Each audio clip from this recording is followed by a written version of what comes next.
बिस्मिल्लाहिर्रहमानिर्रहीम। अस्सलाम वालेकुम वरहमतुल्लाहि वबरकातुहू। मैं मुस्लिम बुज़दार, आप देख रहे हैं यूट्यूब चैनल निशात सानिया। सबसे पहले दुरूद व सलाम अल्लाहुम्मा सल्लि अला मुहम्मद व अला आलि मुहम्मद कमा सल्लैता अला इब्राहीम व अला आलि इब्राहीम इन्नका हमीदुम मजीद। अल्लाहुम्मा बारिक अला मुहम्मद व अला आलि मुहम्मद कमा बारकता अला इब्राहीम व अला आलि इब्राहीम इन्नका हमीदुम मजीद। आर्जी मन्नाए हम्मल तदाबीर इख्तियार करने के नाजायज अखराज। आर्जी तौर पर मन्नाए हम्मल तदाबीर इख्तियार करना गर्ज सही से दुरुस्त है, गर्ज फासिद से जायज नहीं। वो गलत अगराज मुंदरजा झैल है। बच्चे ज्यादा हो गए तो कहाँ से खाएंगे, ये भी अगराज के फासला में से है। शरीयत में इसका कोई एतबार नहीं। बहुत सी औरतें इसलिए औलाद का सिलसिला रोक देती हैं कि इनकी सेहत पर कोई ना कोई असर पड़ता है, वो हमेशा चाको चौबंद और तवाना रहे। शरन ये भी गर्ज फासिद है। अपना हुस्न जमाल बरकरार रखने के लिए बच्चों का सिलसिला मौक़िफ़ कर देती हैं, क्योंकि जब बच्चे पैदा होते हैं तो औरतों के हुस्न जमाल में कमी आती है। शरन ये ऐसी वजह नहीं है कि जिससे मन्नाए हम्मल की इजाजत हो। नंबर 4, आजाद ऐशो इशरत कुछ अरसे के लिए बच्चे इसलिए बंद कर देते हैं कि कुछ मुद्दत से आराम से जिंदगी गुजार सकें और बच्चों की परवरिश और संभालने की तकलीफ से महफूज रहें। आजादाना जिंदगी गुजारना और जिंदगी एंजॉय करना अब ये एक फैशन बन चुका है। ये भी एक गर्ज फासिद है।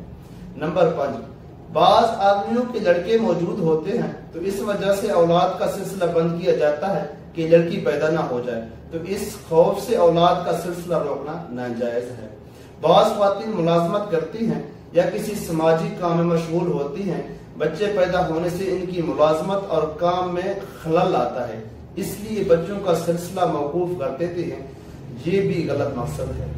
नंबर 7, दीनी खिदमात और सिलसिला तदरीस के पेश नजर औलाद का सिलसिला बंद करना और दीनी खिदमात मसलन अल्लाह के राह में जहाद करना, दावत तबलीग का काम करना, दरस तदरीस करना वगैरह, तो बाज खदाम दीन और नेक मुसलमान इस नीयत से आर्जी तौर पर बच्चों का सिलसिला मौकूफ कर देते हैं कि अगर बच्चा पैदा होंगे तो दीनी खिदमात में रुकावट पैदा होगी।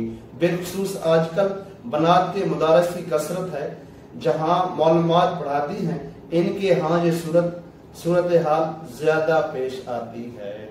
और आज का मसला नंबर 2 हमारा ये है कि अज़ू मखसूस की पैबंद कारी कराना। किसी आदमी को दूसरे का अज़ू तनासुल लगाना किसी सूरत में जायज नहीं, क्योंकि इंसानी अज़ा की पैबंद कारी की बहुत सी शराइत हैं। इनमें से एक शर्त ये भी है कि इंसानी अज़ू लगाए बगैर मौत यकीनी हो या इसका गालिब गुमान हो, और इस अज़ू तनासुल ऐसा नहीं है कि इसके बगैर जिंदा रहना मुमकिन ना हो, बल्कि इसके बगैर भी जिंदा रहना मुमकिन बल्कि मुशाहिद है, खा मरीज शादीशुदा हो या गैर शादीशुदा। अगर शादीशुदा से बीवी तलाक का मुतालबा करे तो इसका मुतालबा दुरुस्त है और शोहर इसको तलाक देना जरूरी है।